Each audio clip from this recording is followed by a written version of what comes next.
Hello guys, Assalamu alaikum. Welcome to my new mini vlog video.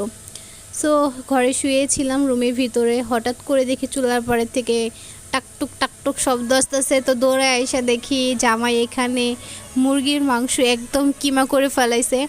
তো তাকে জিজ্ঞেস করলাম কি করবে এগুলা, তখন সে বলল আমি মুরগির মাংসগুলো একদম কিমা করে দিলাম, এখন তোমার কাজ হচ্ছে এগুলোকে তুমি সুন্দর মতন করে রান্না করে আমাকে মোমো বানায় দাও। তো আমি বললাম মোমো খাবা, আমাকে বলবো না আগে। সে বললো এটাই সারপ্রাইজ দিলাম তোমাকে। সো এই সারপ্রাইজ পেয়ে আমি তো অবাক।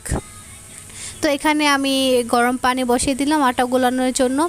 আর আমার ছেলে তো আমাদের কাজ দেখলে পুরো একদম উত্তেজিত হয়ে যায়, কোনটা রেখে কোনটা ধরবে। এই যে এখানে আমি আটা গলিয়ে নিয়ে আসলাম, এখন এটাকে সুন্দর মতন মতে নিব। আর সে এখানে খেলনা দিয়ে খেলছিল। আপনাদের বেবিরা কারা কারা এই খেলনাটা দিয়ে খেলে সবাই কমেন্ট করে আমাকে বলবেন। তো এখানে হচ্ছে যে মুরগির মাংস